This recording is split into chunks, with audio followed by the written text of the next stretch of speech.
আসসালামু আলাইকুম। আমি ডাক্তার রাবেয়া সুলতানা।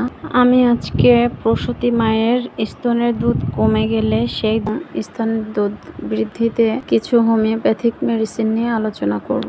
সাধারণত শারীরিক অসুস্থতা, ভয় পাওয়া, পুষ্টিকর খাদ্যের অভাব, দুর্বলতা, মানসিক চিন্তা আরও নানা কারণে স্তনের দুধের অভাব হতে পারে। প্রসূতি সন্তান জন্ম দেওয়ার পর স্তনে দুধ না হওয়া এবং বাচ্চা দুধ না পেয়ে প্রক্রিয়াজাত দুধ সেবন করলে সেই বাচ্চার মেধা বিকাশ, পুষ্টি সেইভাবে হয় না। এ সকল সমস্যা দূর করতে বাচ্চা যদি মায়ের দুধ সেবন করতে পারে, বাচ্চার শারীরিক অসুস্থতা কম হওয়া সহ বাচ্চার মেধা বিকাশে গুরুত্বপূর্ণ ভূমিকা রাখতে পারে। এজন্য মায়ের স্তনে দুধ বৃদ্ধির জন্য হোমিওপ্যাথিক মেডিসিন প্রয়োগের মাধ্যমে দুধের বৃদ্ধি করা সম্ভব। প্রসূতিদের স্তনের দুধের বৃদ্ধি করতে প্রথমে আমি যে